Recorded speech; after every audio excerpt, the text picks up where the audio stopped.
we were doing. There's a question about the length of the paper.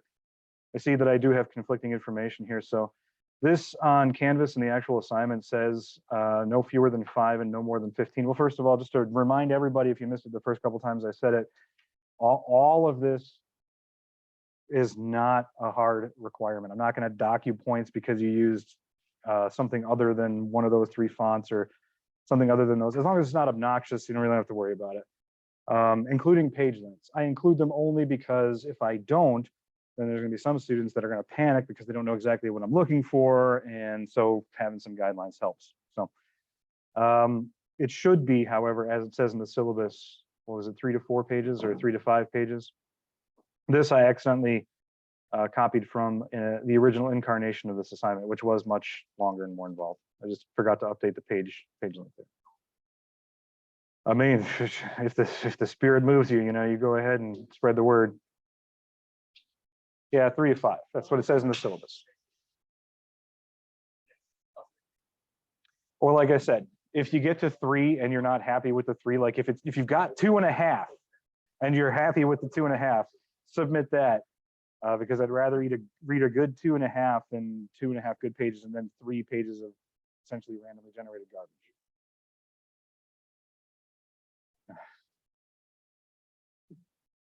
All right, so,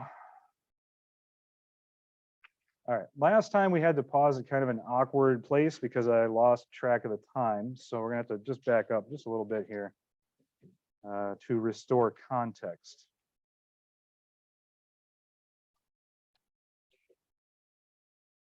Okay, last time we were talking about space transition theory, answering the age-old question, again, of why otherwise well-adjusted people will go online after a long, hard day at Taco Bell, hop on Xbox Live, and start hurling racial epithets at 8 to 12-year-olds in the lobby of COD.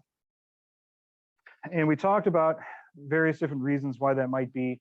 This all falls under an umbrella of space transition theory, which in a nutshell postulates that people have repressed urges, criminal urges or deviant urges, which due to their various undesirable qualities in the real world, if associated with that actual identity, the actual person, would result in undesirable social outcomes. But because the characteristics of online interactions, including anonymity, along with that is a fundamental issue called identity flexibility, which we'll talk at greater length about later. But ultimately, that means that there is some disconnect, some divorce between the actual stigma, which we use in society to reinforce social norms, and the behavior itself. And not everybody has these traits, not necessarily anyway, but we don't really have any way of knowing, right? In criminology, we organize different, what we call malevolent or malignant traits along certain axes because they, for lack, I guess, of a better term, are sort of the root of these kinds of undesirable traits. You might say, the root of human evil, even if you wanted to go so far as to say so. So of course, nobody wants to express those out in the real world. Nobody wants that associated with their actual identity. But when you put them in a place where they're divorced from consequence, of course, they have every opportunity and no mechanism to stop them from expressing that. If you've forgotten what those traits are, we call them the dark tetrad: narcissism, Machiavellianism, psychopathy, and sadism. And it's a continuum, right? So there might be some people who truly have these traits to a point where they would meet the clinical diagnoses for axis B personality disorders, an actual mental illness like borderline personality disorder, antisocial personality disorder, histrionic personality disorder, or narcissistic personality disorder. But we have no way of knowing. Yeah. Oh, no, go around. We have no way of really knowing how many of those people might be out there because we don't do mental health checkups, and we generally find out about these things after somebody is interviewed, like for example, after committing a crime, which is why we can say that the representation of people with axis B personality disorder seems to be greater than the general population, because one of those is a number we know a lot more about. The other one we're just kind of guessing. So there you have it. But there's also the possibility, it's a continuum, it's a spectrum between these different traits.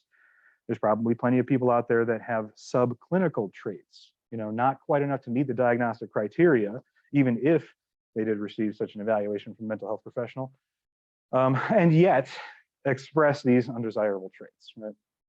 So we moved through these, and now we are back to where we were, roughly. All right, so the other issue that we have here is that we also talked about how ideas can spread.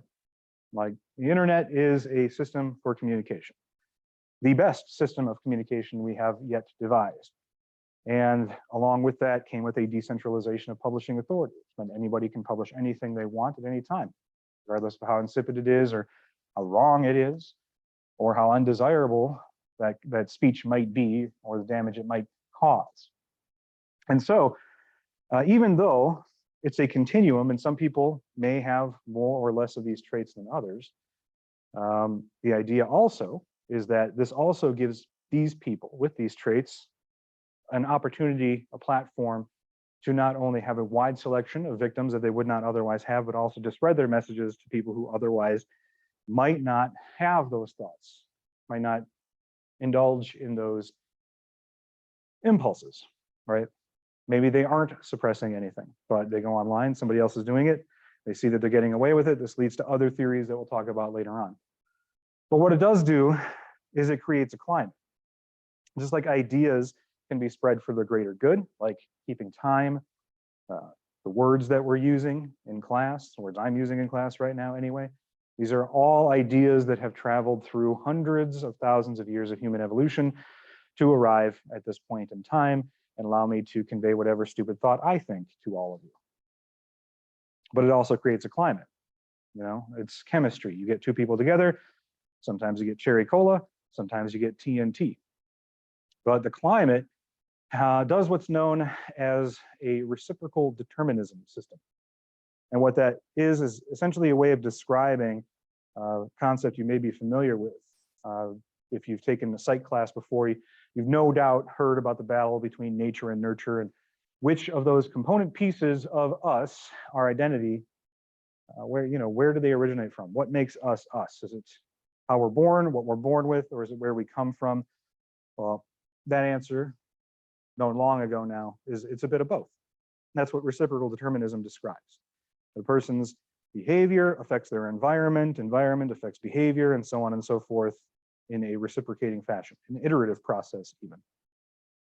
So essentially, we poison our environment poisons us, I suppose. What are some of the traits that get passed on through this memification of these Machiavellian, narcissistic, psychopathic, or sadistic traits?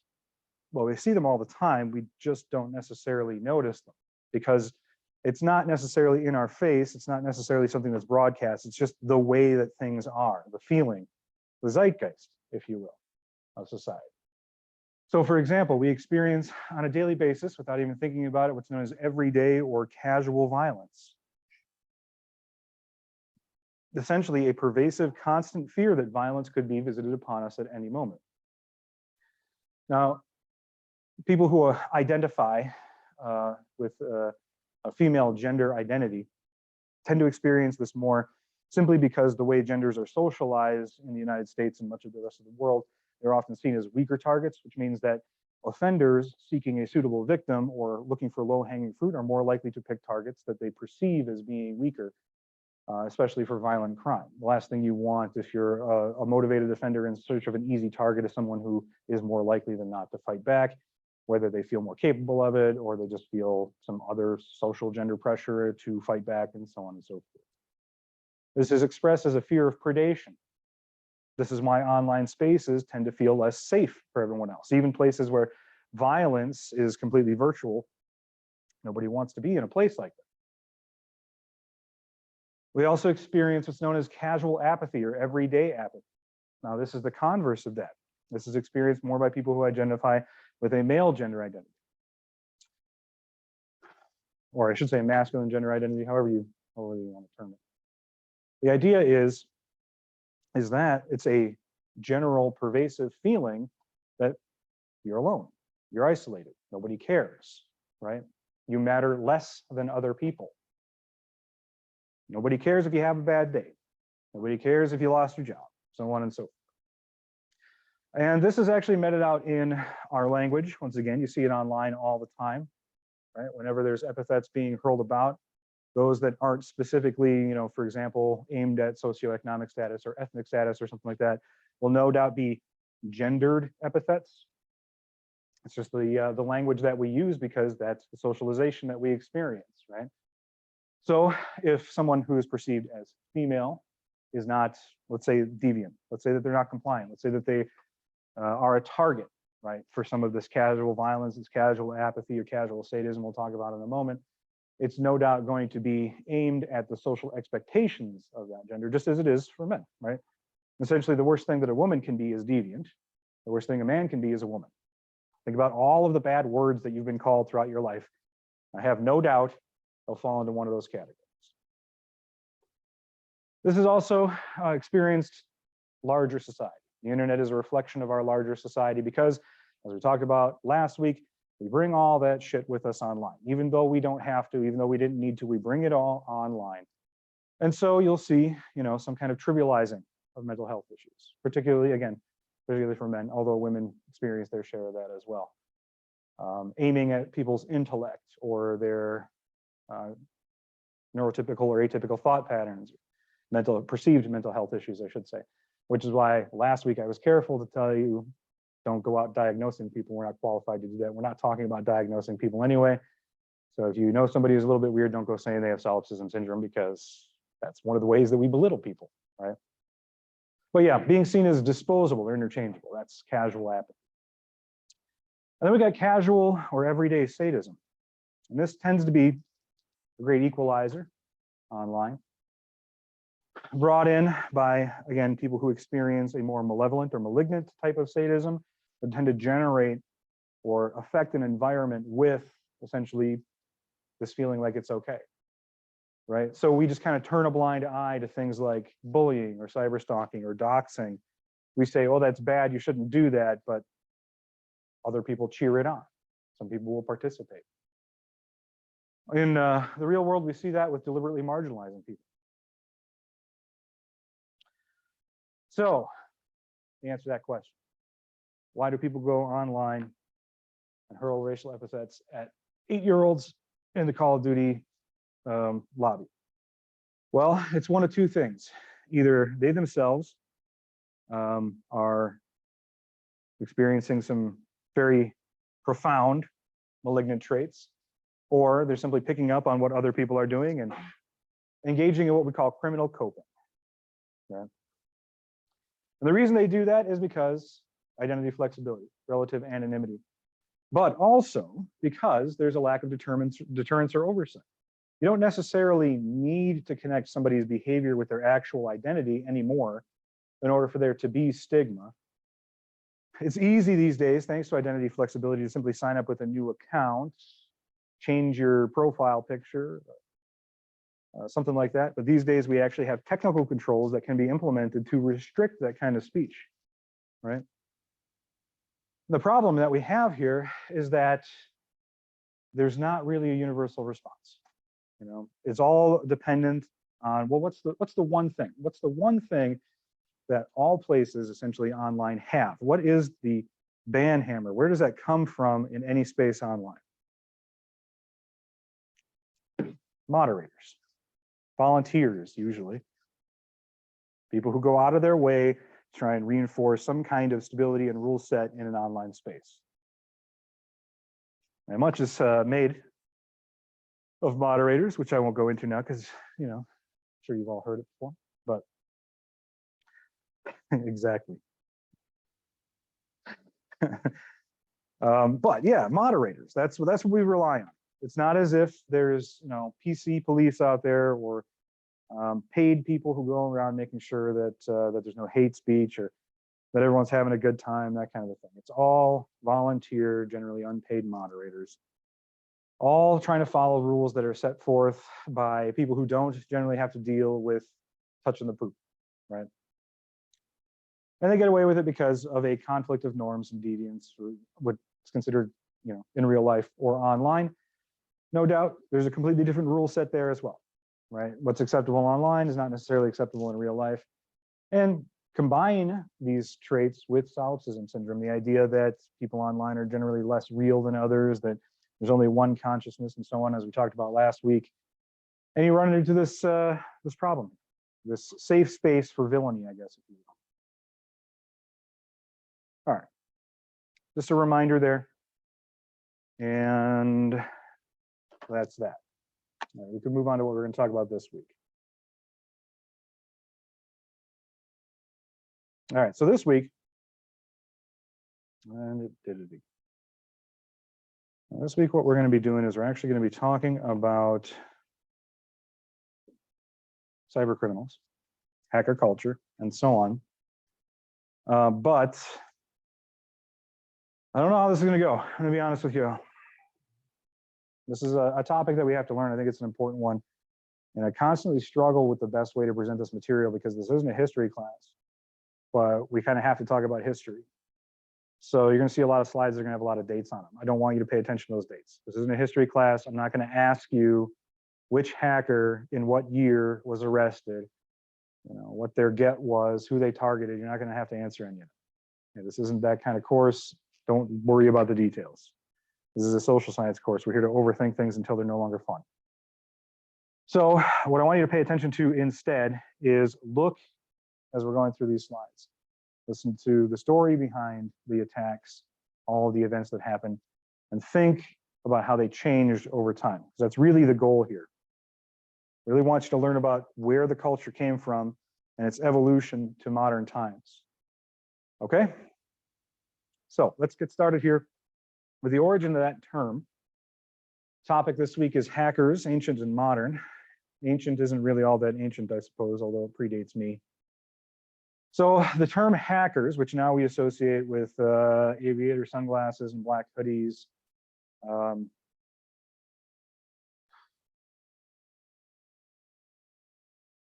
Chemical Brothers. There we go. Throbbing Chemical Brothers music from the 1995. That was Chemical Brothers, right? The 1995 film, whatever, hackers. 1995. Watch it. Doesn't matter. All of that is just, you know, the pop culture sort of vision through the optics of what people were thinking at the time. And watching those films, even modern films, is reflective of the perception of a deviant subculture, right? Because hackers are now associated, that term itself is associated with a criminal deviant subculture. But that was not always such. And the way that they're perceived now by the media has changed quite a bit. We're going to talk about some of that from the 1980s when they were first introduced to the American public with the film War Games. In the beginning, the term didn't have any connotations with any subcultures, criminal or otherwise. I suppose you could say that, I guess maybe it was kind of a subculture. But the term hacking or hacker saw it start back in the 1960s. And students at MIT and the Model Train Club used the term while they were modding their trains to mean basically figuring out a clever solution to a problem. That's all hacking together a solution meant. That's all hacking was. That's what a hacker was, somebody who did that. Now, these model train enthusiasts were working at MIT, students at MIT, and they were also working on some of the first major computing projects of the day.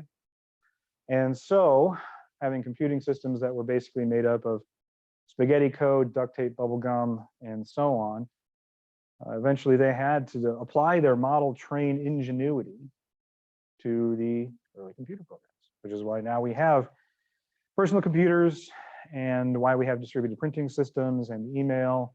What else did they work on? They didn't do any of the web tech because that was over in the UK. They didn't do switching equipment because that was DARPA, stuff like that. It's not really all important specifically. Did somebody have one that I forgot? What do you say? No? Okay. Well, that's where the term came from. A far cry from the aviator wearing, black hoodie wearing, dangerous computer criminals who are toppling governments left and right. It's a bunch of nerds in the Model Train Club. And I'm going to use those derogatory terms. I apologize, but that's what they were considered, right? They were at MIT in the Model Train Club. Even among nerds at MIT, they were nerds, right? But The term stuck. And since it was introduced then into computer systems, it made a transition over time. Along with that term came a sense of ethics that came along with it. Remember, this is where we're starting from. This is definitely not where we are now. But in those early days, 60s and early 70s, these people working on these systems, the people who had access to the technology, mostly people at MIT or at other universities, or in some cases, children of people who were working on those early technologies, got very interested in it, and an ethos developed as such.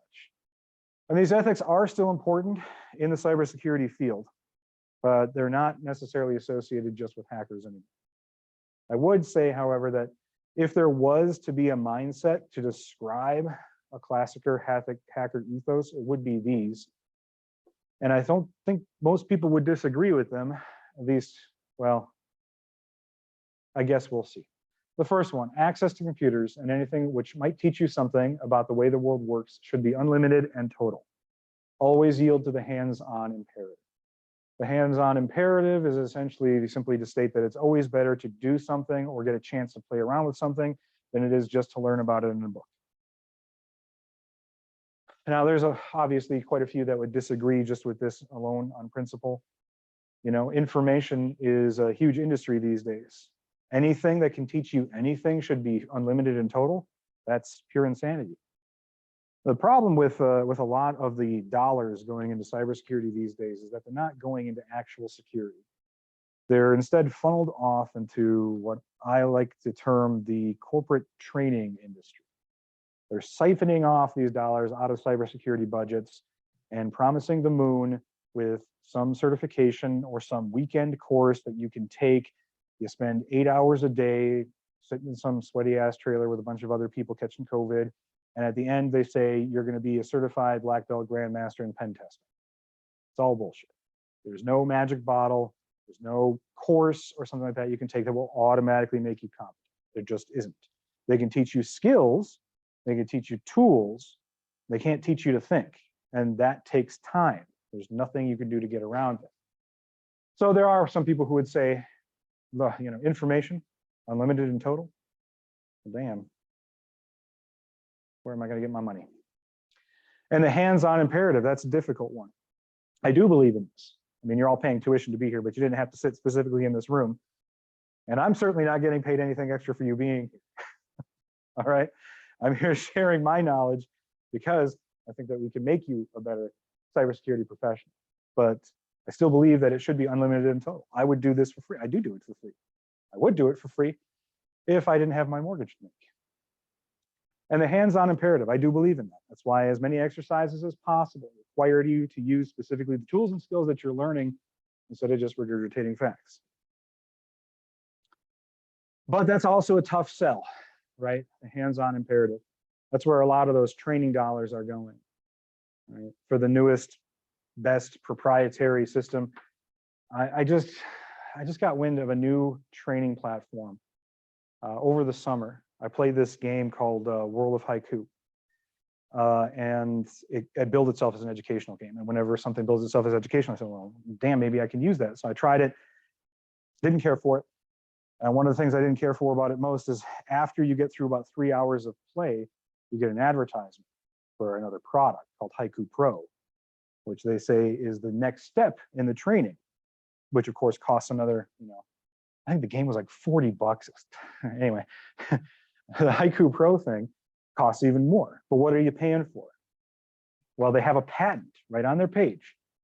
So I'm used to doing security reviews for products exactly like this. And I go on their website, looking through the site, looking for red flags, checking to see if they got any white papers, security policies, anything like that up there. But at the very bottom of the page is a patent. Perfect, exactly what I'm looking for. So I go to the US patent page and see what exactly they have patented. I don't know.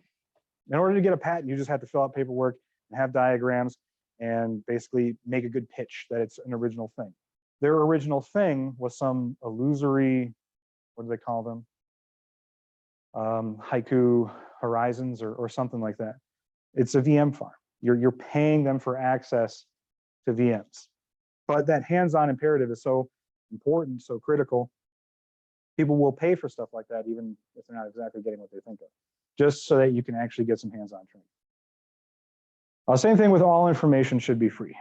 Now, as we're going through the rest of this lecture, you're going to find that the way that a lot of these attacks work at first was just curiosity.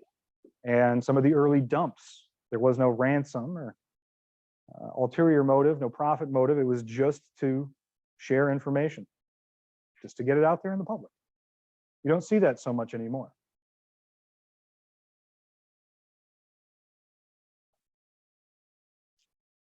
All information should be free is kind of a loaded one. It definitely is. Let's save that one until we get to, I think it's next week when we talk about data, information, knowledge, and wisdom. And then we'll revisit that, whether or not all information should be free. But on basic principle, society probably would be better if it were. Mistrust authority, promote decentralization. This was the early internet, and one of the things that it was developed for, when I mean some of the things, I mean like the DARPA projects that led to the creation of interconnected networks, was a decentralized communication platform to allow people to communicate, the governments to continue to communicate in the event of nuclear war, which would destabilize our traditional telecom networks at the time. So that was part of the technology that were developed, where it was as a decentralization platform. Now these days, since then, of course, everything has become so centralized, it goes down all the time for hours because Amazon or Akamai have a bad day. Hackers should be judged by their hacking, not bogus criteria such as degrees, race, age, sex, so on and so forth. Now this has changed, at least from my perspective, quite a bit since these early days. But remember, these ethics were essentially, what do I do this way? It wasn't just kids at MIT. In the early 60s and 70s, it was people who were generally well off, who had access to that technology and access to that information. But that changed pretty fast.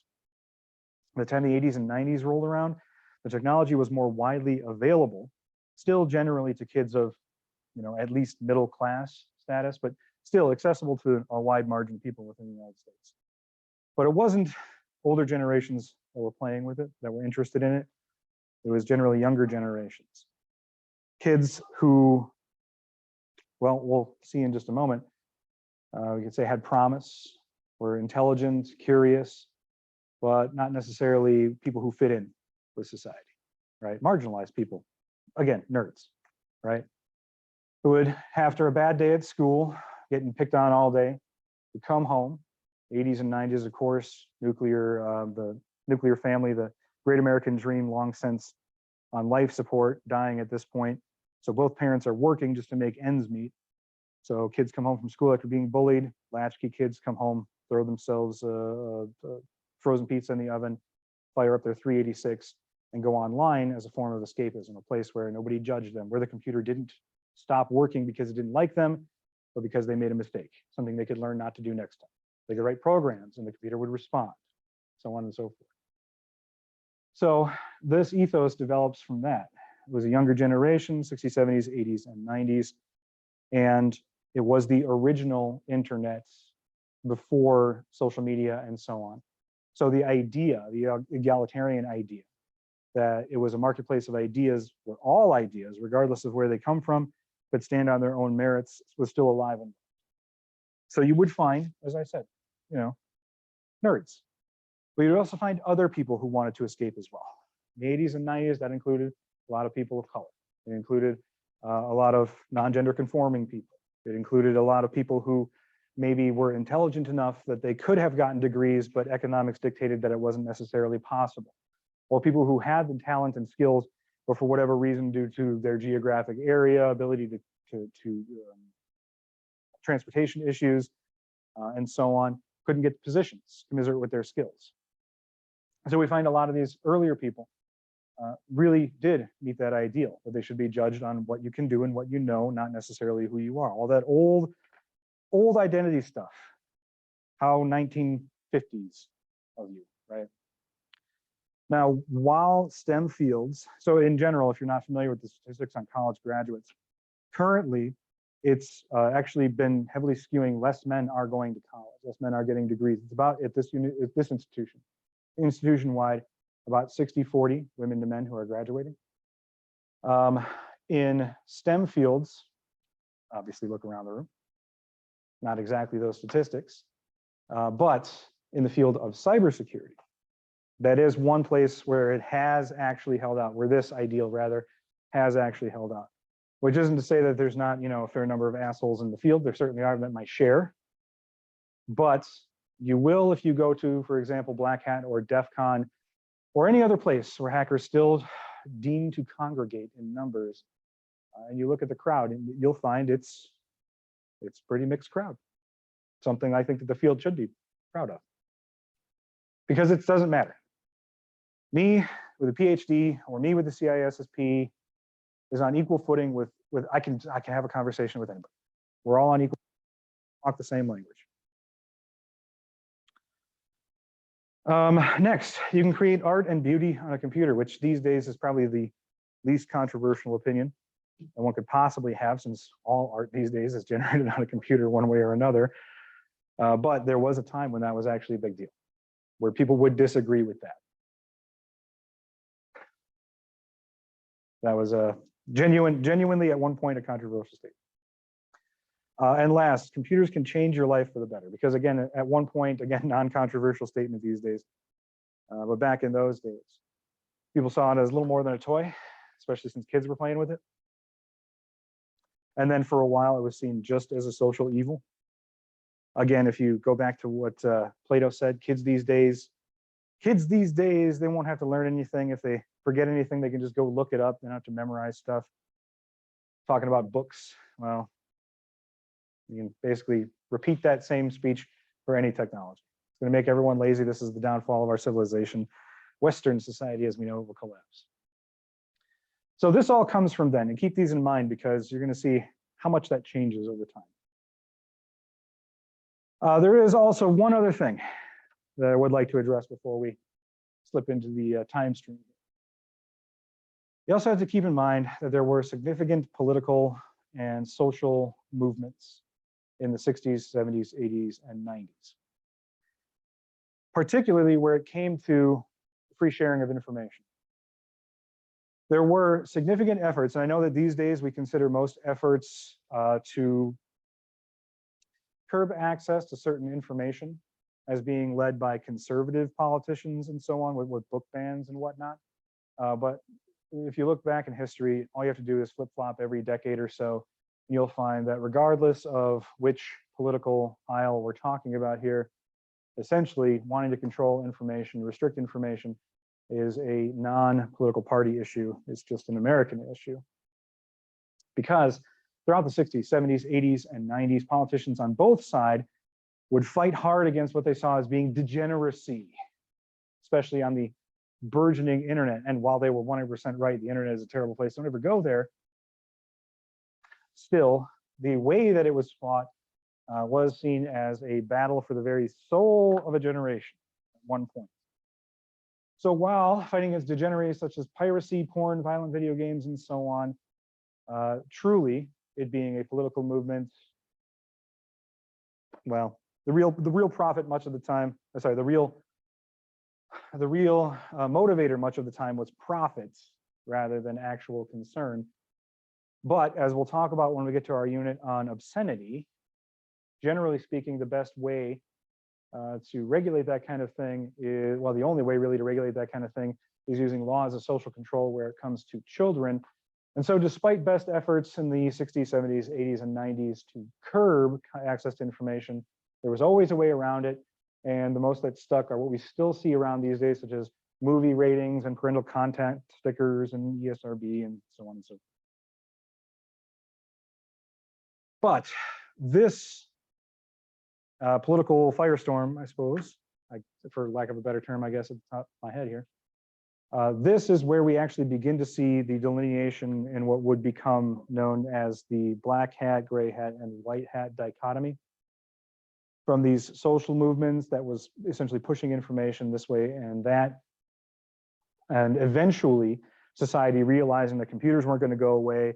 And so all of these weird people that we don't really like and kind of keep in the basement, we kind of need them. That's when we began to see mainstream American society beginning to accept these underground subcultures of hackers and giving them rules, saying that certain things are okay and certain things aren't. You're no longer considered undesirable. Now you're a professional, kind of a thing. So those that were willing to accept that were essentially white hat hackers. They were allowed into corporate America, usually after doing some prison time back in the early days. These days, to be a white hat hacker means following very specific protocol and guidelines and getting the certifications and all that stuff, all the stuff that all of you should want to do. But not everyone did, and they became known as black hat. This comes, of course, from the Western dichotomy, the spaghetti Western dichotomy. Bad guys wear black hats, good guys wear white hats. They essentially had a choice between joining mainstream society or remaining in an underground subculture of sorts.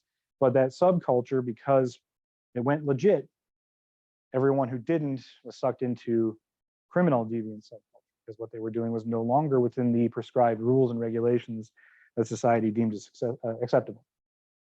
But there are those in the middle. You might call them, these days, we use the euphemism of security researcher really more than anything else.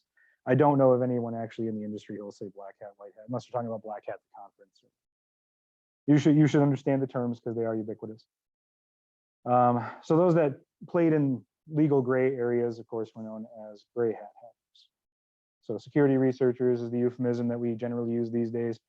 But people who maybe do bug bounties or try to do some kind of responsible disclosure if they detect a vulnerability or something like that, but don't necessarily, get their paychecks cut by an organization. All right, stage set, let's move on. So the 1970s. The term hacking, traditionally at MIT, to mean doing weird things with model trains. Not those weird things, you pervert, different weird things. Begins to be associated with the early computing projects. And then eventually, by the 1970s, being applied to people who are doing malicious things or trying to stretch the boundaries of what is acceptable or what is even possible with early computing systems.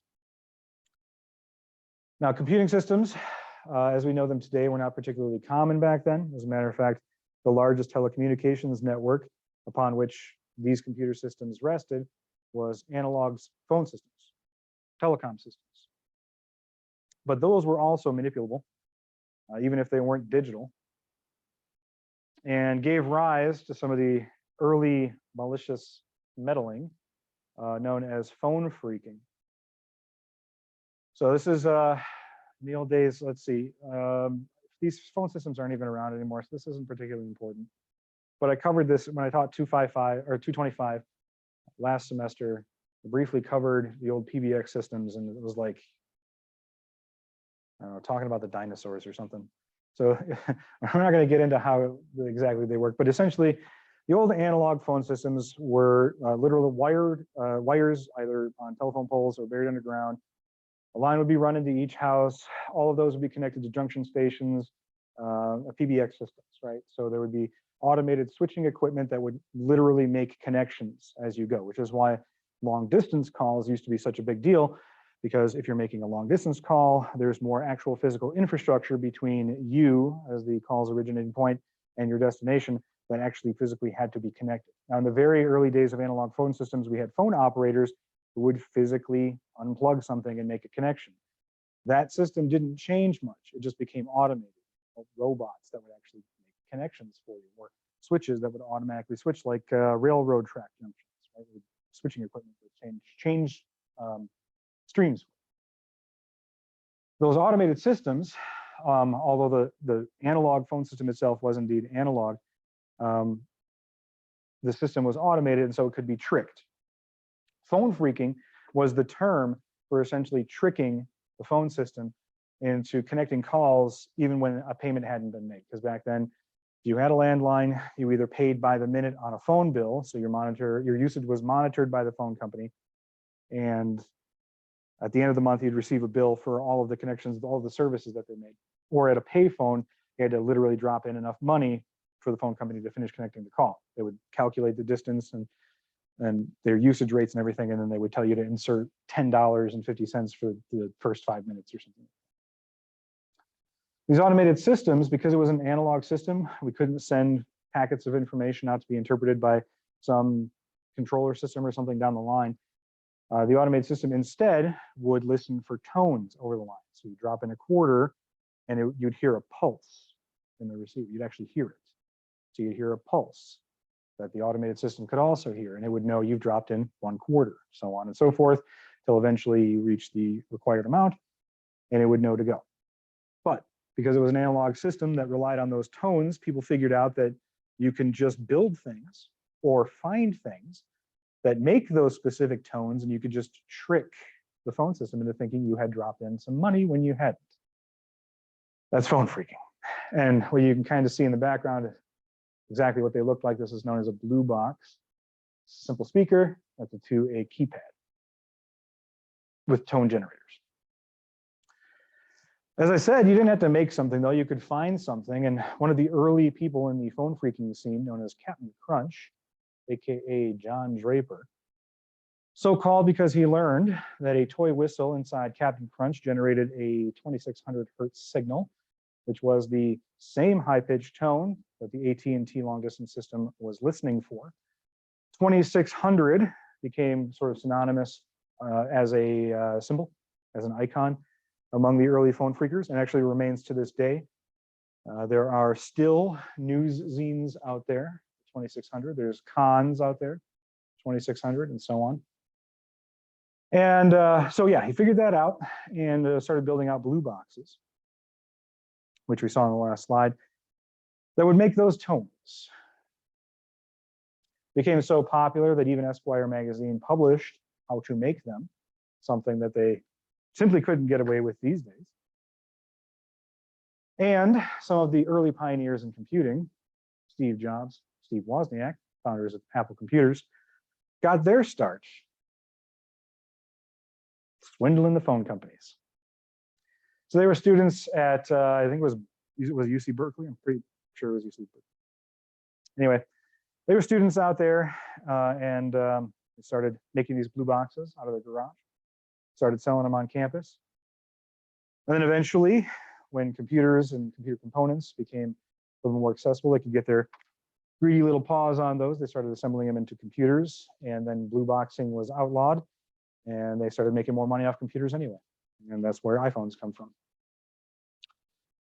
So, noted computer criminals, Steve Wozniak and Steve Jobs. Now, back in these days, even to the 1980s, most crimes, if you could call them that, because there was no computer crime laws in the United States. We had some laws that applied to certain types of computer crime, like, for example, the Lanham Act covering US trademarks, the Wiretap Act covering listening into confidential communications, wire fraud acts to prevent people stealing money online. Well, there was no online back then, but stealing money via computer systems or phone systems and so on. There was no Computer Fraud and Abuse Act. There was no cybercrime laws. And there was no need for them for the most part in the early days because, as I said, access to that technology was something that was kind of locked off to people who had connections to get. There wasn't, corner mom and pop stores. There was no Best Buy or anything like that where you could just go and pick this stuff up. You were usually making it yourself, or you had a connection with somebody who was working on a project that had grant money from the government or equipment from the government to do this kind of stuff. As the 1980s rolled around, they became more widespread. Still not super widespread, but I remember back then, if you needed to use a computer and you were an average Joe, usually you went to the library. And maybe they had an Apple IIe or something like that that you could play with. So most of the crimes that we see back then were just petty pranks, just hobbyists enjoying systems, doing what they can with it. Phone freaking eventually moved to the online world when internets were first. They weren't even they were internets, but not the internet. Were first coming up with BBS systems. As a matter of fact, DEF CON, one of the two major, I don't want to say like black hat security cons because they're not, it's kind of for everybody, but I guess, well, one of the two major, I consider two major security conferences, both of them in Vegas, usually within a couple of weeks of each other, Black Hat and DEF CON. DEF CON started, the very first one was meant to be a one-time thing, and it was just phone freaks that were getting together to sort of celebrate the end of freaking because BBSs were going to replace everything. And they had so much fun, they decided to do it again the next year, and the next year, and the next year, all the way up until today. So if you don't know what a BBS is, it's a bulletin board system. These are precursors to, does anyone even know what Usenet is anymore? All right, hold on. Let me tie an onion to my belt, which was the style at the time. Before broadband internet access allowed us to share images and video online with any kind of reasonable speed at all, the primary communication mechanism online was text, obviously. And there was no browser at this time. So there was no Google Chrome, there wasn't even any Netscape at this time. So if you wanted to access textual information, you had to find somewhere to share it among the group of people who could connect to it. Bulletin board systems were the first incarnation of that. They were akin to early party lines that you could actually do with analog phone systems, where multiple people would connect to one switching station, and then essentially everyone could crosstalk with each other. These BBS systems were that, except with the analog phone system sending out pseudo-digital signals with modems to translate that into text. Usenet groups were the first dedicated bulletin board systems that used a distributed system. And you could actually interface with it, for example, by email. So you could get email digests of what people said throughout the day, or you could email posts. It's not all that different from like image boards today. Kind of the exact same thing, except a lot less images. And if somebody was sharing something like a picture or something like that, it might take an hour to download. Okay. So people would congregate in these places, and it came essentially all those people who were phone freaking.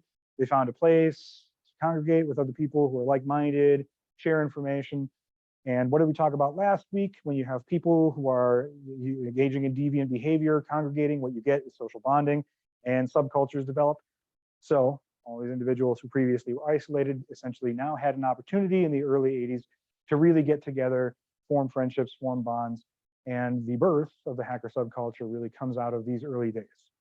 The spirit may come out of the 60s and 70s, but it actually became a thing in the very early 80s, where phone freakers and hackers would congregate, talk, usually talking shit about people, but whatever. They would also occasionally exchange illegal material. And this was a place far outside of anywhere law enforcement even had a inkling existed. It was the Wild West. There was no law enforcement. And as today, when you have people who congregate together, they tend to form echo chambers. This also happened back then. So anybody who might have said, hey, maybe we shouldn't be sharing people's credit card numbers or something like that, well, you know, they would be excluded. They would be ostracized from the community one way or another. All right, at this point, again, law enforcement had no idea what was going on, but neither did anyone else really in the general public. But the ability to congregate and form these social bonds meant that we began to see the first hacker collectives form. Not that they had operated entirely in isolation prior to this, but generally in isolation. Usually groups of in real life friends who would get together who had similar interests. But now that they could talk to each other online for the first time, taking advantage of technologies that we use casually every day, but back then were the absolute height of technology, we see Legion of Doom in the United States and the Chaos Computer Club in Germany. And the public gets their first inkling of what these computer hackers are up to with the Matthew Broderick-led Academy Award nominated, winning finest film of the 80s. I don't know. War Games. I've seen it once. I'm sorry. I don't even know. I saw it when I was a kid. But the gist of the game is hackers who are cyber heroes or anti-heroes in the movie. There's a government computer system that handles our nuclear arsenal, and they hack the thing and so on because they confuse it with a video game and all that. But it's 1980s. This is a time where, following the 1970s, there was a large spike in crime nationwide. So while everyone was playing around with their computers in here, John Q and Jane Q Public were at home, terrified about the rise in drug cartels, abuse of illicit substances on the streets, gang violence, and so on. And so they see this movie and they realize that there's kids out there that can do this. And again, as we talked about very early on in the semester, Clark's law, any technology, if sufficiently advanced, is indistinguishable from magic, or essentially, if you don't know what technology is capable of, then for all you know, it's capable of anything. And so for these people who did not understand this technology, but were damn afraid of crime, well, all of a sudden, why couldn't a kid maybe confuse a video game and accidentally hack their way into a government's nuclear arsenal? Why not? And in their defense, realistically, probably at the time, there really wasn't much stopping them from doing it other than the fact that it wasn't physically possible. But other than that one small detail, every reason to be afraid. Well, that was the public's real introduction. That's what really brought it to the forefront. And in the 80s, it was a weird time when, for example, moral panics were running rampant. The Just Say No campaign from Nancy Reagan was just on the horizon. The Vietnam War only recently fading in public's memory. So distrust for the government at an all-time low at this point, or at least their competency at an all-time low in the public's perception. Not a great introduction, right? This is a time when D&D is being banned from homes left and right because it leads to practicing black magic. And a lot of these early computer criminals, these early hackers, also did that. So that just made them even worse. Let's talk about the Chaos Computer Club for a moment, though, because they are still around. They are, I couched my terms here as probably the oldest, but I mean, if I'm being realistic, they're almost definitely the oldest that's still in operation.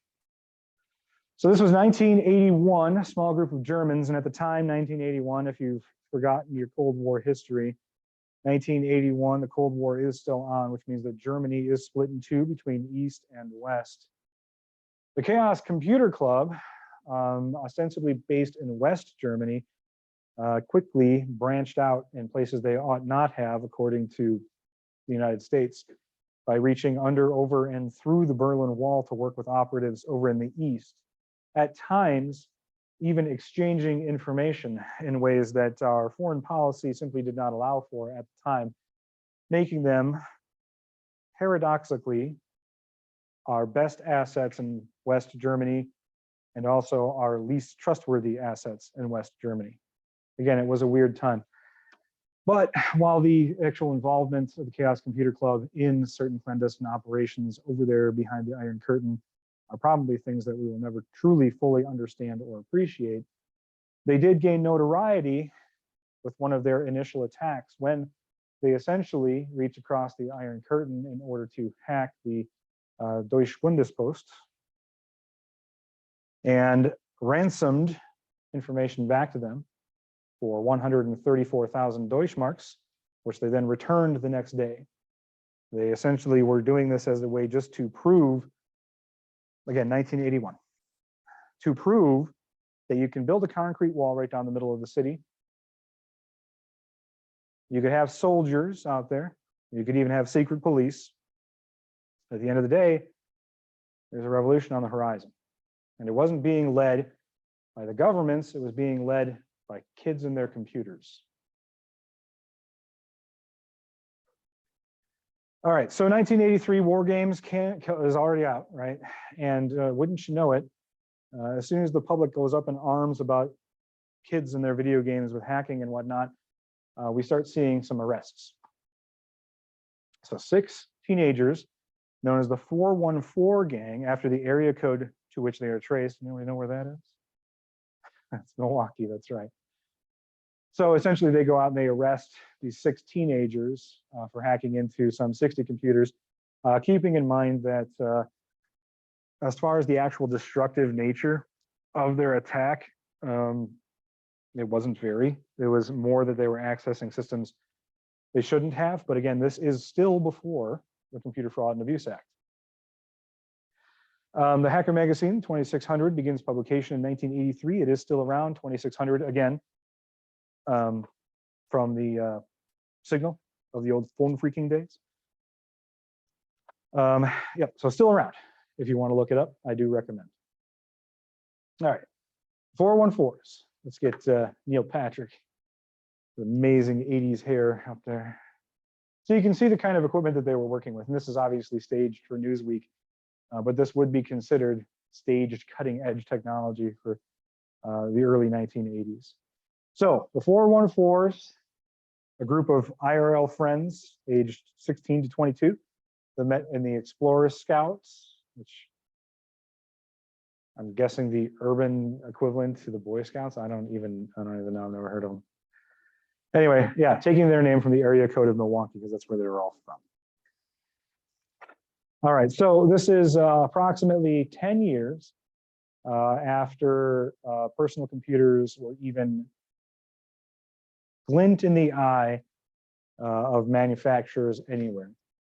A long time before there was a computer in every home, before there was broadband internet access, obviously, and so on. These are just kids who are middle, or upper class in the suburban areas of Milwaukee, playing around with essentially what their parents thought were mostly toys, give or take.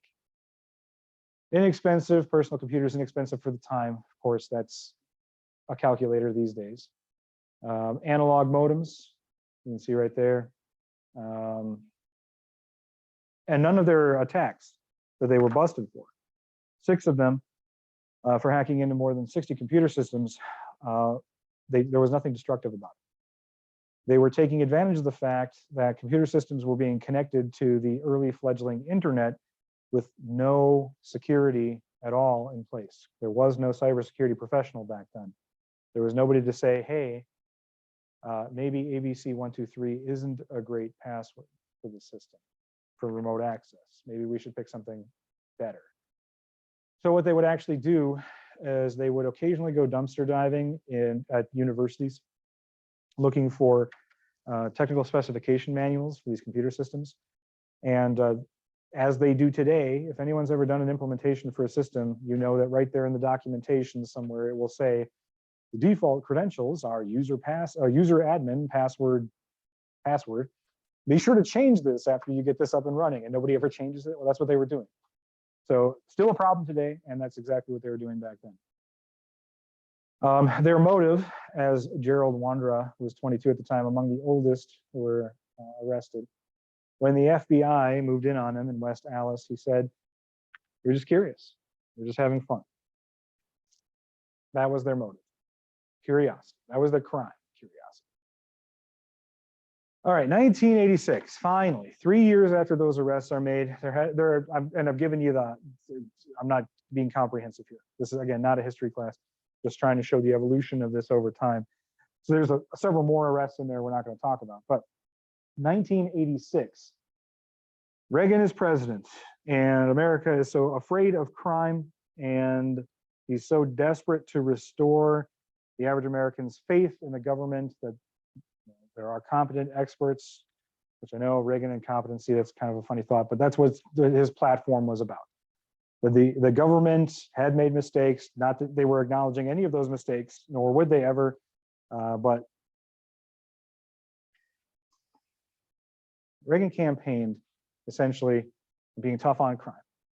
But he also campaigned with his folksy, down-to-earth, California, Hollywood actor type persona. So he would say at one point, I'm with the government, elect me, I'm going to be hard on crime, and we're going to fix these problems. And then he would also, out of the other corner of his mouth, say the scariest words that an American can hear from somebody is, I'm with the government and I'm here to help. We talked last week about cognitive dissonance. That sounds like cognitive dissonance to me. So in order to achieve this agenda, he made it a priority, first of all, to appear tough on crime. Nixon had already begun that in the late 70s before he resigned from the presidency by starting the war on drugs, because Sandinistas, Pablo Escobar, et cetera, people were reading about that in the newspaper, and they were terrified that it was going to come here to the United States. And then now we hear about these other criminals, these hoodlum teenagers with their hopped up jalopy computers and whatnot. And so, in addition to an omnibus crime bill to address things like mandatory minimum sentences and all kinds of other really great ideas, also came out with, in 1986, the Computer Fraud and Abuse Act, which was the first dedicated federal legislation on the books for computer crime in 1986. Now, this has undergone a number of evolutions, but even today remains more or less as it did back then. But I'm not going to dwell on it right now because we are in a future unit going to talk about that and read that law a lot more closely. For now, just know that it wasn't until 1986, the end of the 80s, when it actually became illegal to do things like this. Didn't stop them from arresting them in 1983, and the judicial system, even back in the 80s being what it was, and them being young kids, they pretty much took whatever plea they were offered, even though technically they probably could have gotten away with it. Not that they would have allowed them to. They had to make a point, send a message.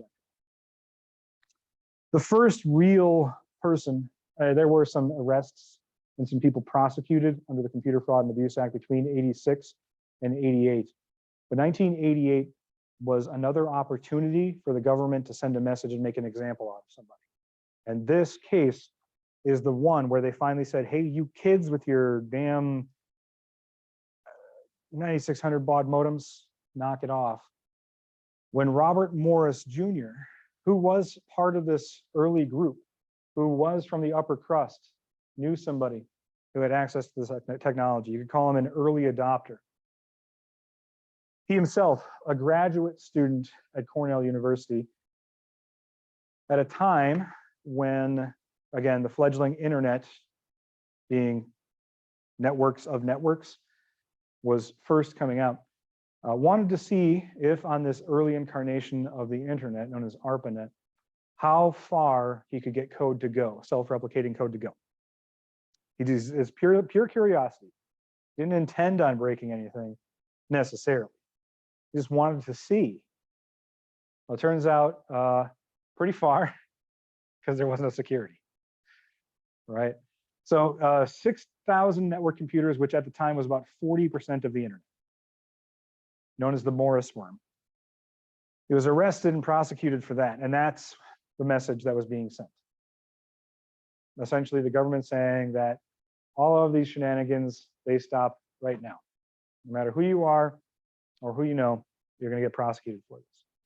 Now, none of the prosecutions, by the way, keep saying people keep getting arrested and prosecuted. Usually, back then, as even today, the average sentence for somebody who's a computer criminal, a cyber criminal, a hacker, you might say, is about 2 years in jail. That's the average sentence.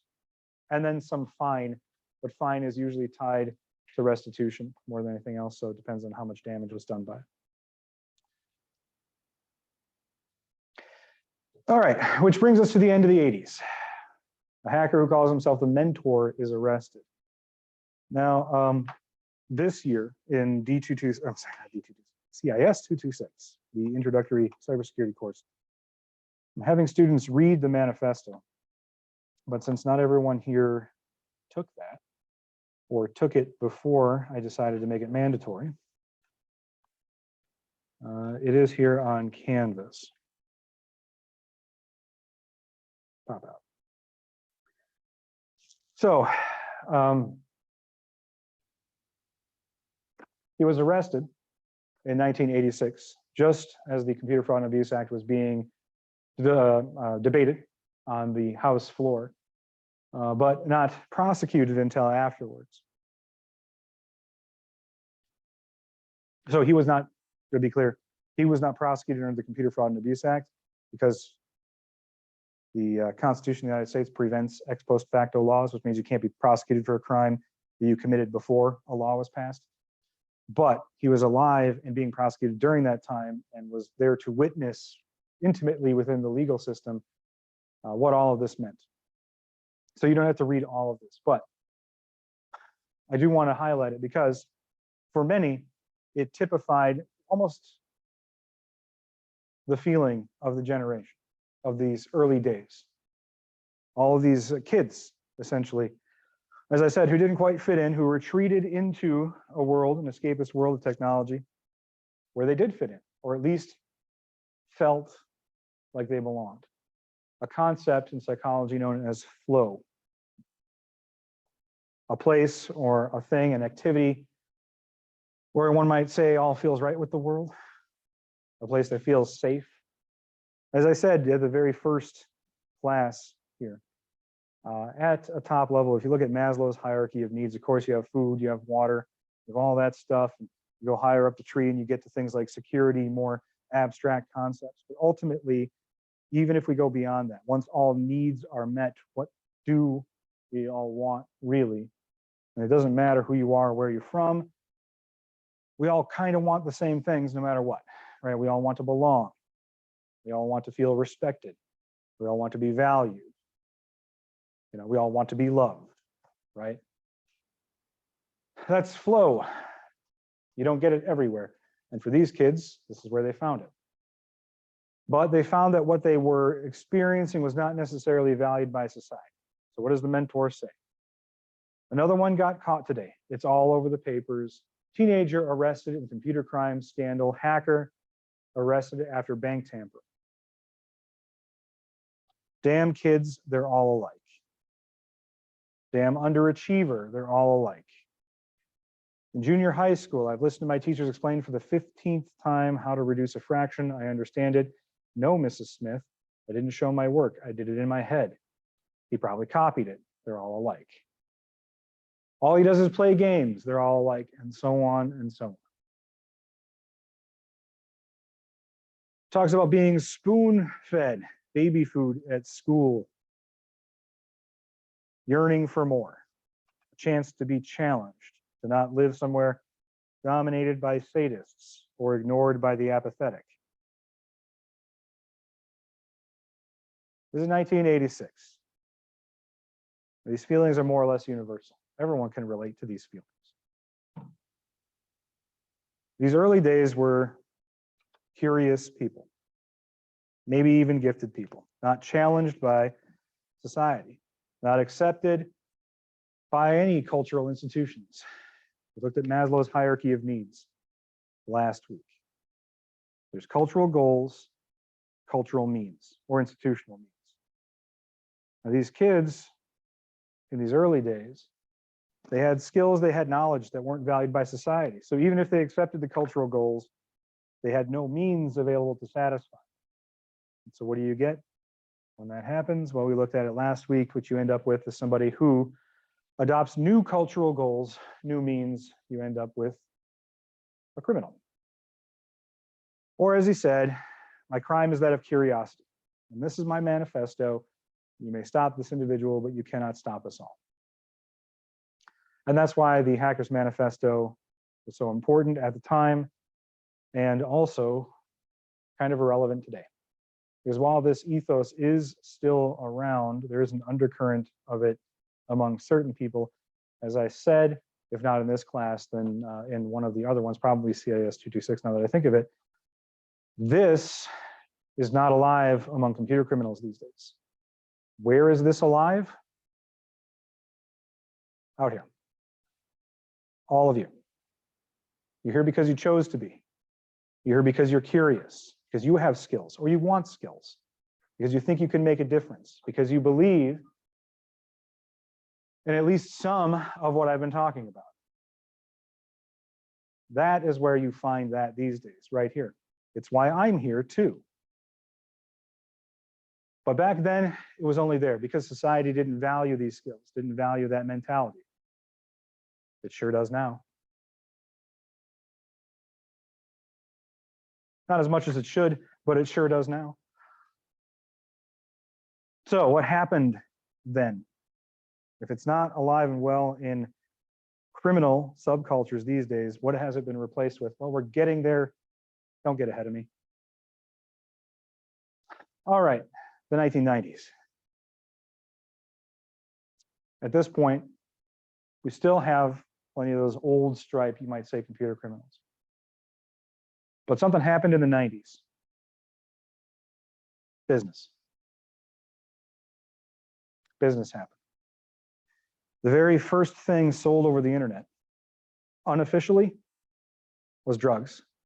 Because in the early ARPANET, students at MIT contacting and talking to students at UC Berkeley, both of them working on different computing projects, but connected to the same network, and they sold a bag to each other, a dime bag. That's unofficially. Officially, the first thing ever sold over the internet was a Pizza Hut pizza, 1994. First online ordering system was available. You can go back to the Wayback Machine, pizzahut.com, go to 1994, and you will see what it looked like back then. It was basically just a form. What's your address? But as soon as business got involved, regulation got involved. Because the government, you may not understand this or appreciate it fully, but our government is actually set up in a deliberately poor way. Our political traditions come from England, of course, and we broke away from England because, well, nobody really liked King George very much. He was seen as being very erratic, very childish and irrational, and all of his subjects, of course, according to his whims. There's a lot more to that story, obviously, but again, I resist the impulse to just go off on a tangent here. But suffice to say, the early framers of the Constitution deliberately wanted a slow-moving system, one that required a lot of checks and balances and sign-offs, because otherwise, tyrant could seize control, and then here we are again, subject to the whims of a single individual, a single madman. We all see how that turned out, but, you know, spoiler alert. What we are good at, what our government is good at, when can it move fast? The one thing that the framers of the Constitution were mostly concerned with is commerce. When money is involved, then the government can get involved. And that's why commerce and funding is their wedge into pretty much any other issue, even social issues. So when commerce came to the internet in the 90s, boy, oh boy, suddenly we can start regulating this stuff. We're going to start protecting that bottom line, enforcing contracts, and so on. So these early computer criminals who were taking advantage of the technology, very quickly taken down. Kevin Poulsen, who's now a freelance journalist who covers computer crime, rigged a couple of contests to win some prizes. Arrests moved in, the FBI still, the FBI at that time really being the only one who had any sort of jurisdiction over the internet, because it was technically interstate commerce and so on, but still back then mostly going after things like wire fraud and credit card theft and so on. Another thing happened in the 1990s as well. You might say that this is a co-interest here with the rise of business, which is that technology evolved to the point where the internet became more accessible to everybody, and hacking became more accessible to everybody as well. So Netscape Navigator came out as the first real browser. The internet as it looks today began to form, which is why if you go to the Wayback Machine, you can go to Pizza Hut, because they had URLs and stuff back then, but only just. People start building pre-made hacking tools. This is the rise of a certain stripe of hacker known as a script kiddie. Not familiar with the term. What we're talking about are people who have an interest in hacking, but have at least currently a low skill set. So if you give them tools and something to run, maybe they'll figure out how to do it. But as far as the actual term hacking, as in to come up with an ingenious solution to a problem, not really being capable of that. But everybody starts somewhere.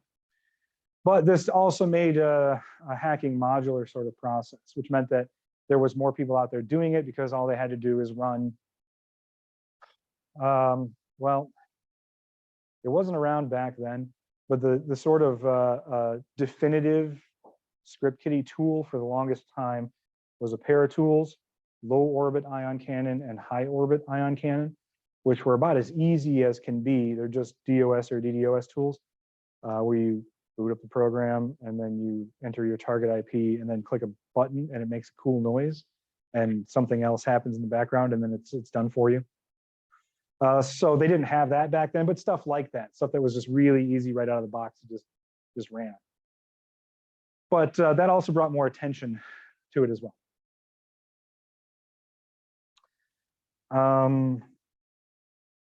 Let's get through the 90s and then we'll be done for today. In the 1990s, we also had a new stripe of hacker, as in the criminal type of hacker as well. Whereas the first stripe were just kids who were mostly curious. In the 1990s, with the rise of business, also came the rise of crime for profit online. Among those, Kevin Mitnick, who was, he was a curious guy, one of those types, interested in technology, ostracized for the most part from mainstream society and so on. He would stay up literally all night long with his computer or computers, chain smoking Marlboros, drinking Mountain Dew Code Red. They didn't have that back then, but you can imagine if they did, and so on. But he eventually got busted because he was a criminal for profit as well, and he was into carding. And he actually did some time when he got back out, started his own cybersecurity firms, many businesses, and currently most involved, I think, with KnowBe4.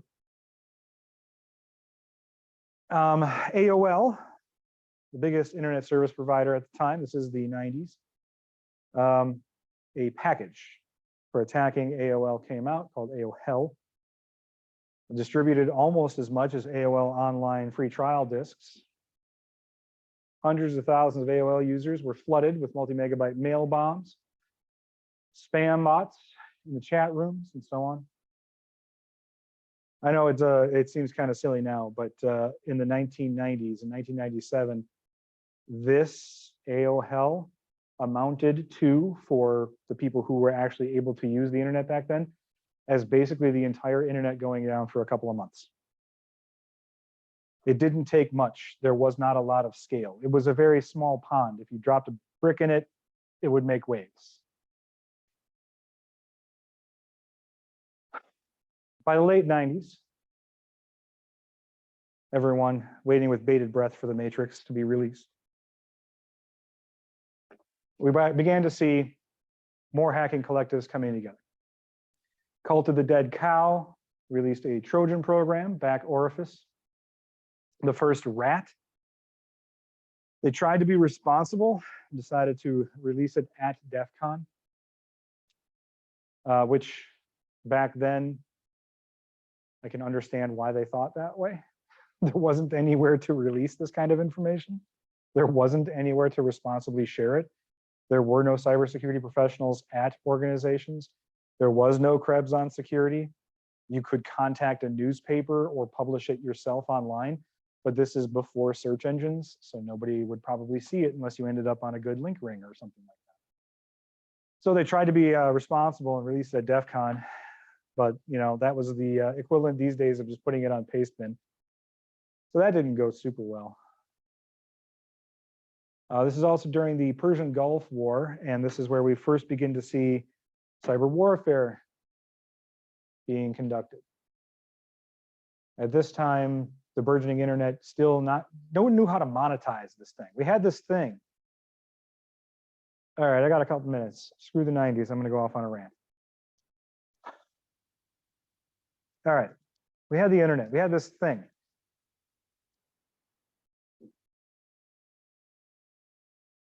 Prometheus was a Titan, yeah. Oh, it does? I thought it was 3:30. Okay, never mind. I'll save the rant for next time. Take it easy. But it's okay, it's probably better you stop me. I thought it was 3:30 though, so. Vaya con Dios.